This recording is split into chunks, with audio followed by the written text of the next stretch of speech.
ये सत्य घटना है परमात्मा कबीर देव जी के सह शरीर इस भूलोक को छोड़कर सतलोक जाने की।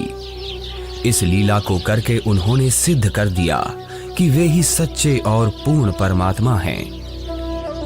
कबीर प्रभु की ये लीला हमें ये संदेश भी देती है कि परमेश्वर किसी धर्म या जाति के बंधन में नहीं बंधा, वो तो सबके लिए एक है। और अगर किसी ने सतभक्ति की है तो पृथ्वी के चाहे जिस भी कोने में शरीर छोड़े, वो अपने पुण्य कर्मों के प्रताप से उद्देशित लोक को ही प्राप्त होता है।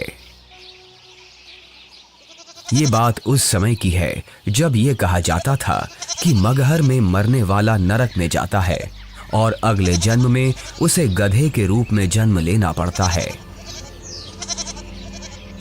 इसके अलावा ये भी कहते हैं कि अगर किसी को मोक्ष चाहिए तो उसे काशी आना चाहिए और वहीं अपने प्राण त्यागने चाहिए, जिस कारण से मोक्ष अभिलाषी वृद्ध लोग अपना अंतिम समय अपने अपने पुरोहितों के घर काशी व्यतीत करने के लिए, निवास करने के लिए आने लगे तथा पुरोहितों को उनके खाने के रुपए तथा पुरोहितों की पूजा अलग से प्रति महीना देने लगे, जिस लालचवश काशी के पंडों ने वृद्धों को अपने अपने घर पेइंग गेस्ट के रूप में रखने लगे।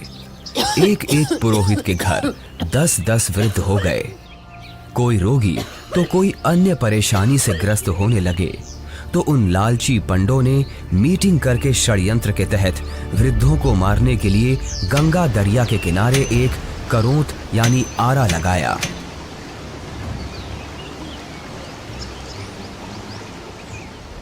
भ्रम फैलाया गया कि जो शीघ्र स्वर्ग जाना चाहता है तो इतने रुपए पूजा, जो उस समय की अधिकतम राशि थी, जमा कराओ।